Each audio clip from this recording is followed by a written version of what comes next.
Hagorn! Hagorn! Esyo na Dubas? May uulat ka ba sa akin? Oo. Aston uli.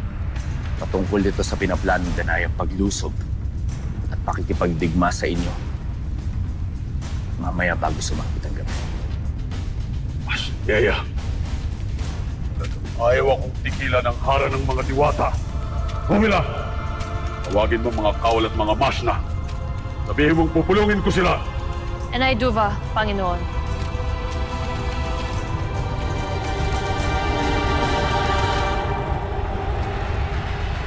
Maraming salamat, Ibrahim. Nakikipagtulungan ka sa amin.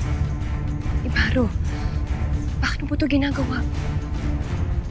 Magandang balita ito, Hubila. Ngayon din ay pupunta kami sa pulong.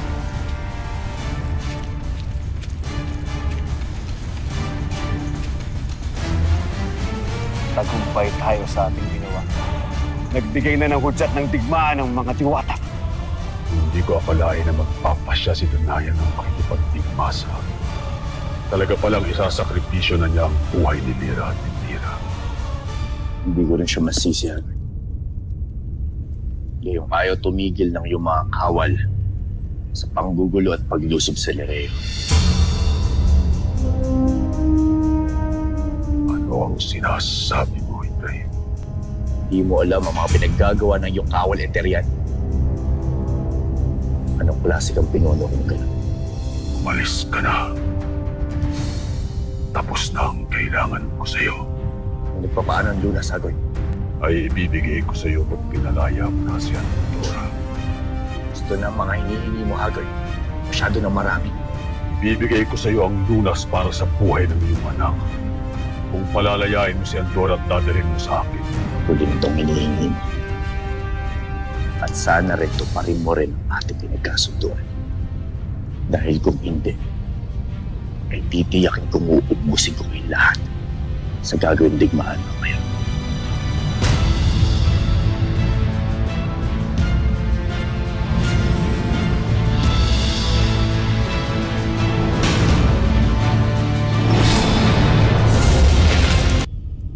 Sino sa inyo ang nagpalusob ng mga kawal sa Lireo? Sino sa inyo ang Buena Vesca na pinangunahan ng aking pagpapasya? Sabihin niyo na sa akin, bago ko pa malaman sa sarili kong pamamaraan, kaya't magsalita na kayo! Panginoong Hagorn. Umamin ka na. Ikaw nakita ko nag-utos sa ating mga kawal na guluhin ng mga diwata. Hindi lamang ako nakakapatid dito, pati na ang ating mga kasama. Hindi ba? Hindi totoo yan!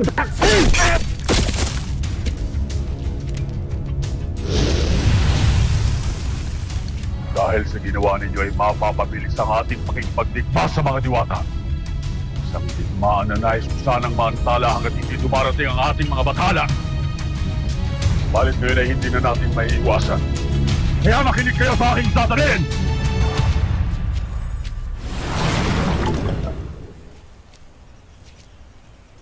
Alena, anong ginagawa mo dito? Alam ko kung saan ka nanggaling. Alam ko kung anong ginawa mo.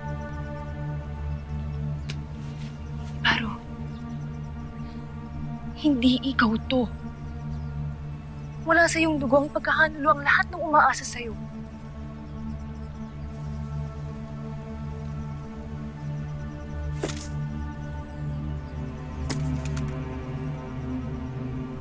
Masisisimba ako, Alena. Gaya ni Perena, hindi ko rin kahit isin ang aking anak. At alam ko, kapag hindi ko ito ginawa, si Perena ang gagawa nito. At si Mira makakaligtas ang kanyang anak. At hindi makakaligtas ang aking anak na si Lira.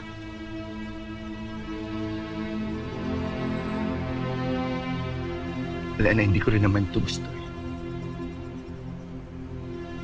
Ngunit walang pamimilian. Pipiliin mo kung ano ang tama. Yun ang dapat. Ngunit sa tinatahak mong landas ngayon, hindi na yan tama, Ibaro. Huwag mo ito gawin sa iyong sarili. Pati na rin kay Lira.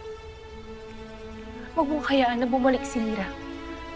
Huwag ka nang makikipagsabuatan mo kay Hagrid. Para hindi ikaw ito. Ikaw si Ibrahim. Ang rama ng Sapiro. Isang tapat na pinuno. Ikaw ang anak ni Armeo. At ikaw si Ibaro. Isang mandirigmang pinalaki ng tama niya dito. Kaya pag-isipan mo ito ng mabuti. Dahil paano kami pagmamalaki ng iyong anak?